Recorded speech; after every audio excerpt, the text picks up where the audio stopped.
When I was in the 9th grade at Pilot Butte Junior High School in Bend, Oregon, back in the late 60s, two friends of mine and I were in the newspaper and yearbook classes. Like journalism, it was great stuff. Liked it so much so that at one point, these two friends of mine and I wrote a satirical, double-sided, took a piece of paper, printed on both sides, underground newspaper. We made fun of certain teachers and the administration and mocked sports and other things. It was all tongue-in-cheek, harmless stuff, at least that's how we viewed it. My dad had a mimeograph machine. Remember mimeographs?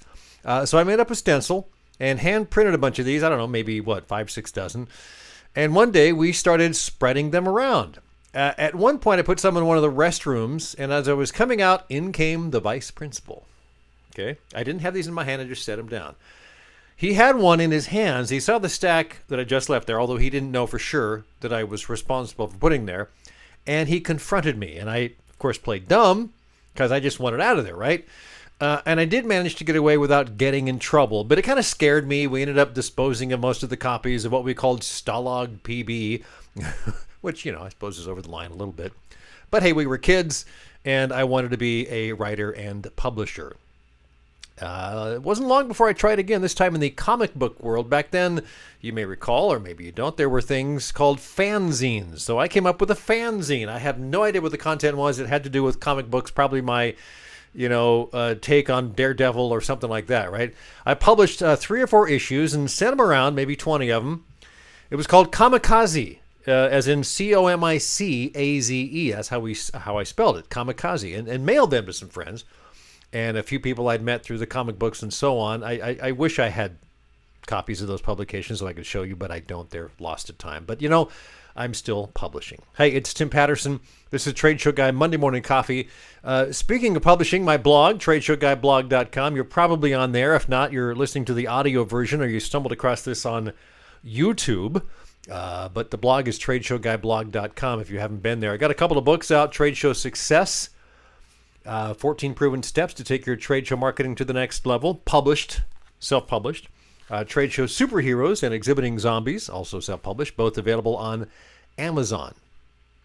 And on today's podcast/video blog, I got a chance to visit with someone I met decades ago during my radio days in Portland.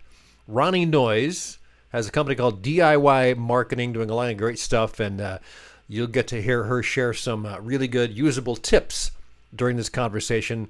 I really enjoyed it. She had much more than I thought she was going to bring to the table, and she brought a lot, so I hope you like it too.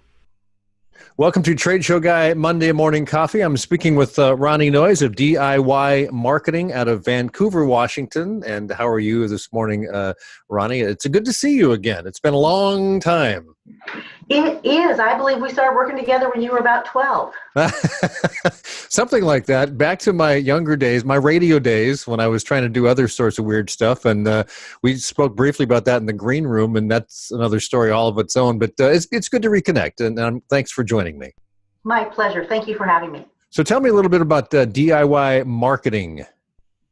Okay, so the DIY Marketing Center is a place where small business owners can find help doing their own marketing. So unlike an agency where we charge an arm and a leg and do stuff that may or may not work, I work with small entrepreneurs. Well, small, they're not little, but there's usually solopreneurs, Tim, who have to do their own marketing typically because of necessity. It's not, they don't have a large budget to get their marketing done, and they know they have to do it, so they want to learn the skills and figure it out and actually do it themselves. But so here's the problem: they don't always know what to do or how to do it, and they also sometimes need help getting it done. And that's what the DIY Marketing Center does. So it's kind of like holding their hands while you teach them which direction to go. But once they've gotten a couple of steps, they're kind of on their own. They can come back and say, I need a little help with this. Well, yes. However, we don't, even though I do a lot of training for the public, a ton of training, at least 2 trainings every single month, the majority of the members stay with me for at least 4 years. And the reason for that, Tim, because I have a little membership thing going on, is that I offer ongoing support. And unlike the majority of coaches out there, and I've been a coach for almost 20 years now, I don't have the old-fashioned 3 one-hour sessions per month because that can be overwhelming. But I have 5-minute laser coaching sessions every week. So not only is that easier on the budget, but that's a lot more frequent and more direct help when and where people need it. Probably focused on an action plan for the next week, that sort of thing, I'm guessing, what they need to do. Exactly. Because I mean, that's really the basics of marketing, isn't it? Once you figure out what you're going to do and why you're going to do it, then it's all on action. When and how are you going to get this stuff done? And that's where the rubber hits the road with the DIY. Well, I know in the green room you mentioned, let's talk about some strategies and then for marketing. So let's start there. What you said, top 5. So let's enumerate those. Great. So a lot of people are going to think that I will say, absolutely, you have to do social media as one of your top 5 marketing strategies. And I say, yeah, that's not true. Even though you need to show up on social media, most people ignore the basic 5 strategies that build business, build revenue, and build reputation. And those are very simply, number 1, the very first strategy is lead generation. And people say, I don't need to do lead generation. Yeah, you do. Lead generation is a way to invite the attention of people who are actively looking for the type of support, information, product, service, experience that a business offers. And if you can catch them when they're looking, then you become a possibility to serve their needs. Otherwise, you just wait for them to stumble across you. So number 1, lead generation. The second thing is networking. My favorite place to network is at trade shows. Although if you're not going to trade shows, you can absolutely do things like go to networking meetings, leads meetings, chambers, associations, lots of different places to make connection. And here is the secret.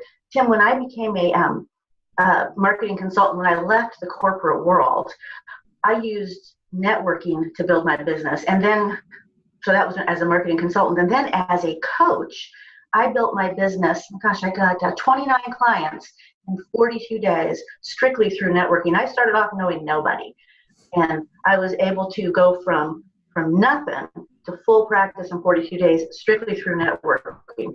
Now, that may not be the only strategy to use, but it's certainly a great one, and it's a fast one. So that's one I strongly recommend. I'm going to interrupt you just quick because I know a lot of people are scared about networking. They don't know how to do it. Maybe 1 or 2 tips on how to approach it if they're like shy, for instance. I totally get it. Not only am I shy, I'm also an introvert. Yes. And so here's what I have discovered. The trick to networking is go to the right place and have a plan. Know who it is that you are looking to meet. And remember, networking is not selling. You're not going there to introduce yourself. Hi, I'm Ronnie Noize, DIY Marketing Center. How the hell are you? Are you ready to buy marketing coaching? That doesn't work. I mean, you think it. So what you're looking for are power partners, essentially, people who can send business your way. And that you'll get a lot more business from 1 power partner than you will from 5 prospects, believe me. Gotcha. So, Okay. the secret to networking is to go there with the agenda to make business friends and see how you can help other people. And they, in turn, will help you. Gotcha. All right. Onward and upward. Onward. Okay. So as a matter of fact, I don't know if you noticed on my website, Tim, I do a series of networking trainings here in my office, which is located inside the Greater Vancouver Chamber of Commerce. We're in the Portland, Oregon general area.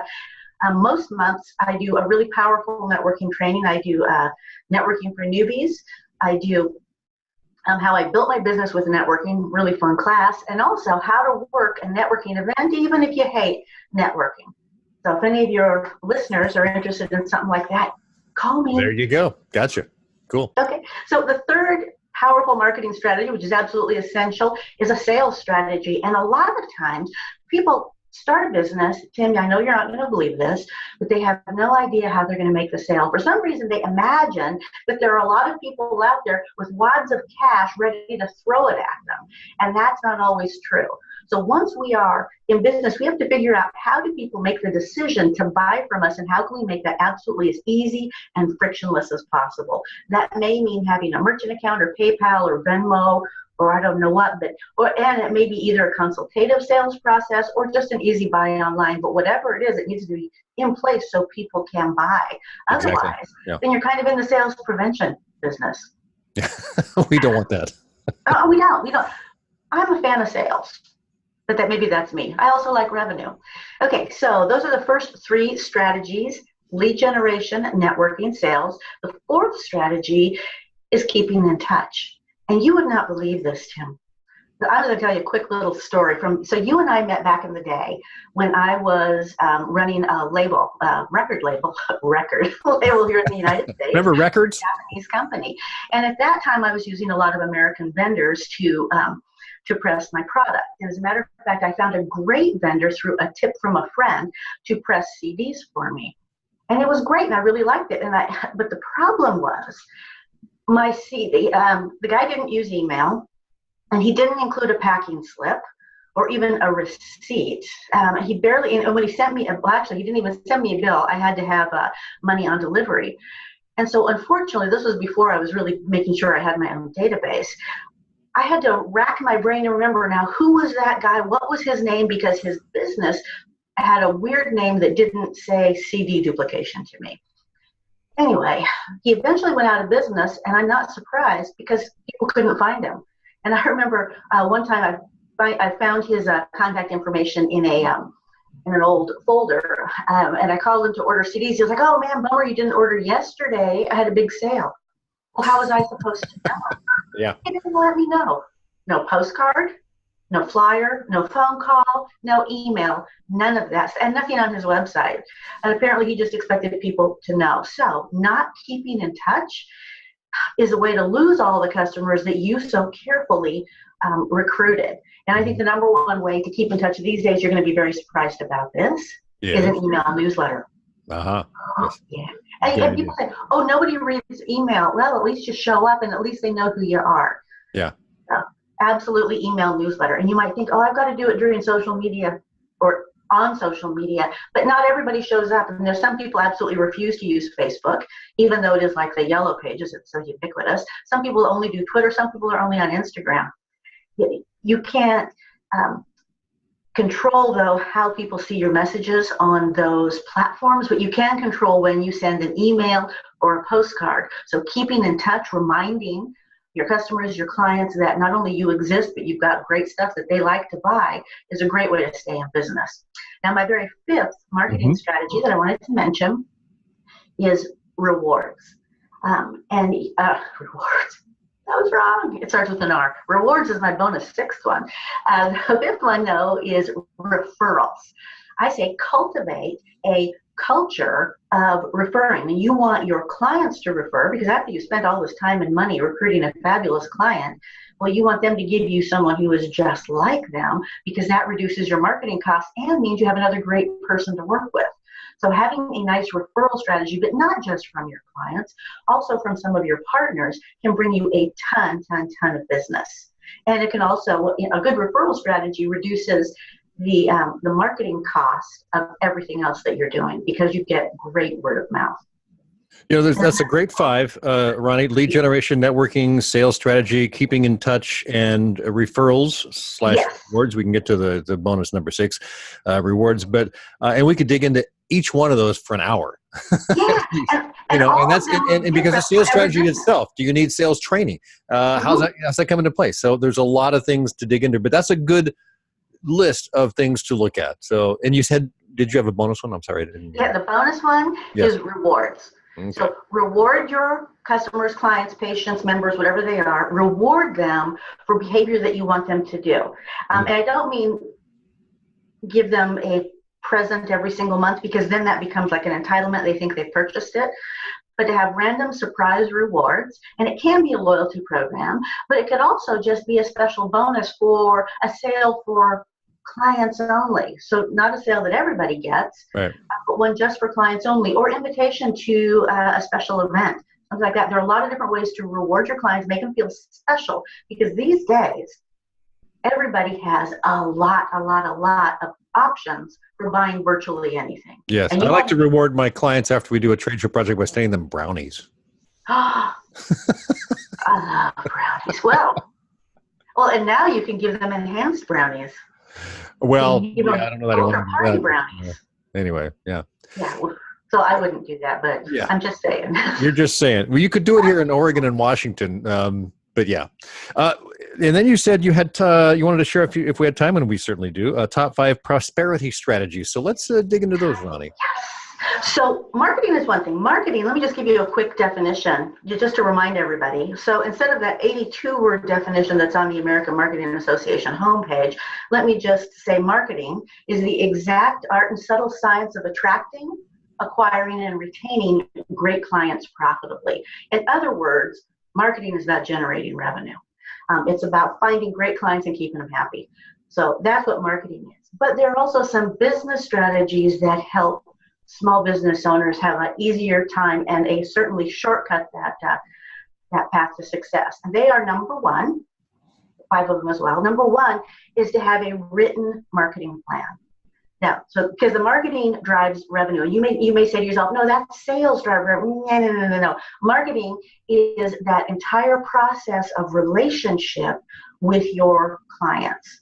So the attraction, acquisition, and retention, all of that's more than sales. It's sales and customer service and advertising and social media. It's all that stuff wrapped into one. And what you want to have is a plan that you have thought through, so you know who you're going to talk to, why they want to hear from you, where you're going to find them, and how you can communicate the right message most effectively.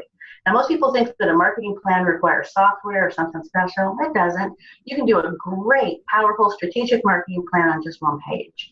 But I would suggest to do that because having that plan not only tells you what you're going to do for your business, but it also eliminates all the other shiny objects that pop up and distract a very creative entrepreneur. We all do that. Yeah, so number one, have a plan. And I think that when you have things written down, there's magic in it. I agree. If you write something down, it forces you to crystallize what you're thinking, number one. And number two, it's a good reminder of what you did to get to the work that you did to get there. And you may get off track and you go, oh, I remember I was going to do this because I wrote it down. And you can change that if you want, if it needs to, but I think writing it down does magic. I agree, Ronnie. So. Exactly. Well, and I pair my marketing plan, which is my strategic document, one page. I pair it with what I call a marketing map. And really, people might think of it as almost like a list. I have it in an Excel spreadsheet, and it lists all of the actions and the things that I'm doing to articulate those strategies. So it's a very tactical document. And the nice thing is I can plan and figure out how, if I'm going to do a newsletter, how can I promote my upcoming marketing classes and my networking trainings, things like that. So I make sure that everything dovetails and I get the maximum value out of virtually everything I do, because the truth is, Tim, I'm kind of lazy and I'd rather and that's one of the reasons I'm probably an entrepreneur, but I want to spend my time enjoying life, not working myself into a frazzle. Yeah, so, exactly. Yeah, so written plan plus a little tactical map that goes with it. So that's strategy number one. Strategy number two is to seek and accept expert advice. So even though my company is DIY, do-it-yourself marketing center, there are some things that I wouldn't recommend doing yourself, taxes being one of them. Right. I mean, but there are a lot of things I don't do for myself. I find good experts I trust, and I outsource those things. I think that it's kind of foolish to outsource marketing if you're a one-person shop, because you really need the control. And it's also very expensive to outsource marketing. You're going to have to make some super hard decisions. But there are some things like doing taxes, doing the accounting, that you're going to want to outsource. At least I think so. So, yeah. But not, yeah? I agree. And even maybe not at the very beginning, except for maybe taxes. If you're actually making money from it, you probably should have an expert get into that. But yeah, I think that's a good idea to figure out what you can outsource to a virtual assistant, whether it's local or someone online that you can trust. So. Exactly. Well, and the other thing in terms of so this also applies to tools. So for example,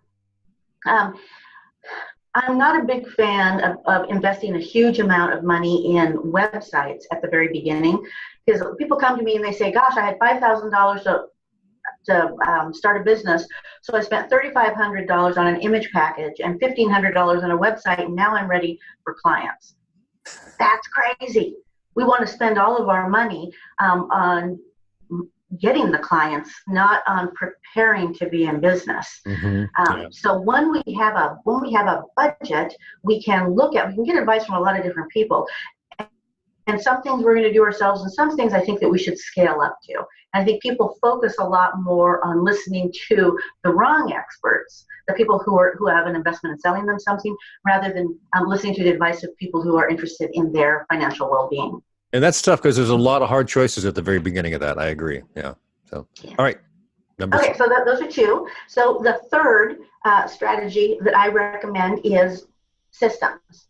So the first thing to do is create systems that can not only provide a consistent client experience with you, but that can provide you with consistent outcomes so that you know exactly how long things take and how they are done well. And this has to do with everything from marketing to answering the phone. It's just absolutely astonishing. I had a friend who had a business, and she asked her mother to come in and answer the phone because she was doing an advertising campaign. The phone was ringing off the hook, and her mom answered the phone like this, "Hello." And people were like, "I'm calling about the ad," and she'd be like, "What ad?" Okay. Allie, why don't they have a script? Thank you for calling ABC Company. How can I help you today? You're calling about our ad. Is that the 2 tires for $50 Right. or whatever it is? Have a script, have a system to make it easy for people to connect and get what they want from your company. Exactly. Side note, I volunteer for a local community station down here. We do a pledge drive 3 times a year, and all the volunteers are trained to answer the phone. "Hi, this is KMUZ. How can I take your pledge?" Yeah. So Exactly. they know right at the beginning what's happening. Do you want to give a credit card? So yeah, a script is very important when you answer the phone, especially And that's you're just a making the very phone. basic system. And that way people understand they have reached a business. They Yep. haven't misdialed and gotten the wrong place. And especially Right. these days. So I'm kind of going off on the phones, I know. The phones are crazy. I know. Yeah, it's a big thing when people don't like to call these days. So if somebody goes to the trouble to call you, you want to make sure that they know that they've called the right place, and you're going to make it super easy for them to get the sort of help they're looking for. Exactly. But this goes for pretty much anything that you can do. Once you do something, you want to create a system around it. When you send thank you notes or you send invoices, you don't want to have to recreate the wheel each time. And once you have systems in place to manage all of the functions of your business, then you can effectively outsource them without too much worry that they won't get done the way you want them done. You just pass the system along to your assistant. Agree. Yeah. Exactly. And there's a really fantastic book written by a guy who is from Oregon, as a matter of fact. I think he's from Bend. His name is Sam Carpenter, and he wrote a book called Work the System. And he talks about how any business organization is really just a collection, a system of systems that work. And when the systems don't work, the business fails. Mm-hmm. And he talks about how he went from sleeping in his office because he was not making any money to becoming a millionaire just by focusing on systems. That's systems. It's a great book, and I highly recommend it. I'll make a note of it. We'll put it in the show notes. Great. Thank you. Okay. So the fourth thing that I think is super important in terms of a prosperity strategy is association. So Association? when I was in high school, yeah? Okay, you said association? Association. Yeah, so when I was in high school, I was very tempted to hang out with one of those guys who had a muscle car, and it was not in my my social group at all. My mother's like, "Well, what kind of a girl will you be if you hang out with that guy?" And I'm like, "No, it'll be fine, Mom. I mean, I know who I am. I'm not going to change just because I'm going out with a hood." Yeah, guess what? I became a rocker chick so fast your head would spin. We have a tendency to align our behavior, our values, our morals with the people that we hang out with.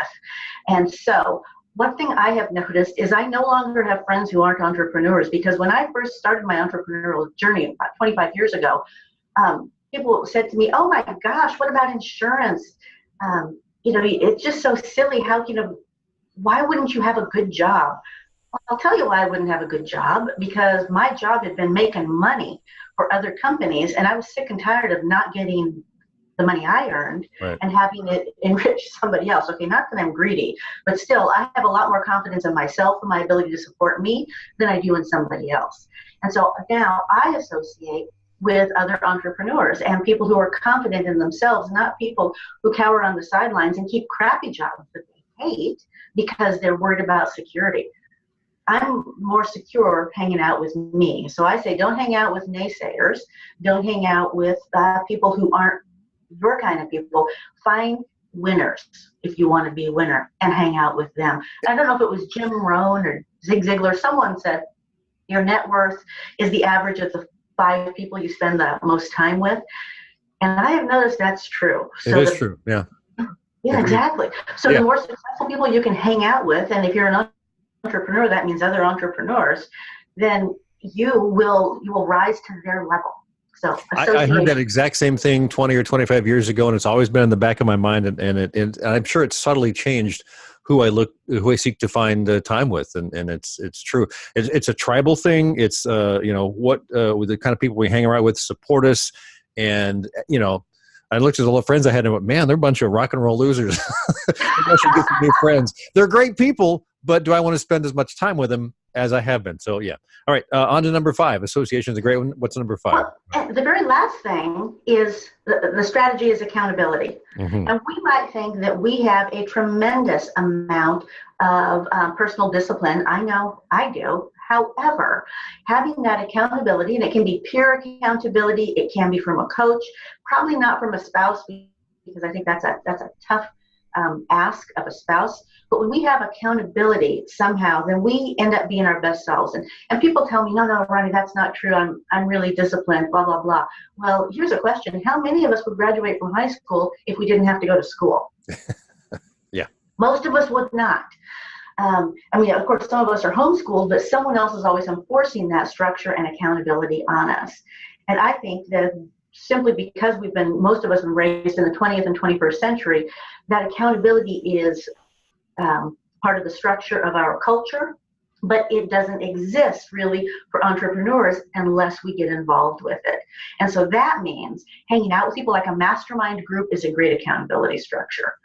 Working with coaches or even just working with a partner is great, because then we have that social pressure to do what we say we're going to do. And we are inspired and encouraged by what everybody else is doing. And because they're our peers, we want to continue moving forward with that. Very cool. And the 5 are of the prosperity strategies: written marketing plan, map, seek and accept expert advice. Number 3, systems. Number 4, association. Number 5, accountability. And again, we could do an hour on each of those. Fun stuff. And also exciting and fun. Yeah. Ronnie Noize of DIY Marketing in Vancouver. It's so nice to have you on the Trade Show Guy Monday Morning Coffee today. Where can people find you? Well, you mentioned the Vancouver Chamber of Commerce, but online. Tell us your website. I'm very easy to find. My website is DIYmarketingcenter.com. You can also Google marketing coach, and if you're on Google, you will find me. Awesome. Cool.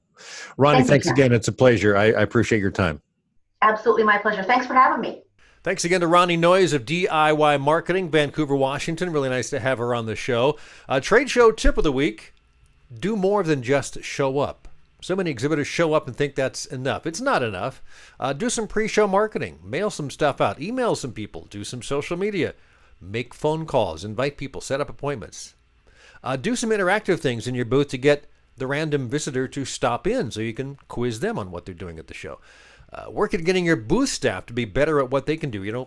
Bring a trainer in. Make them a whole lot better. The whole point is, yes, we should show up, but it's more than that. Add something. It can be anything. Doesn't matter if it works great or not. Just try something. Try things out and see what works. And even if something works great this year, doesn't mean it will work next year, or vice versa. If something doesn't work great this year, maybe it'll work great next year. You never know. Got to keep trying new things anyway. This week's one good thing. My wife is a great admirer of sculptors and their work, so we're cruising through Netflix a couple of nights ago, and we ran across this documentary called Struggle, The Life and Lost Art of Sulkowski. It's about the mind-blowing art of Stanislaw Sulkowski, a Polish artist born in 1893, lived to be 87 years old, or 89 or something like that. Anyway, I did math. It wasn't great. The documentary was terrific, crazy stuff that this guy came up with. He called himself like the world's best genius. He was a little egocentric, but fascinating work. If you can find that, I think you really like it. I'm going to put a link to the trailer in the show notes on the blog. So there you go. That's this week's one good thing. Have yourself a great time. Have fun this week. And join me again next week.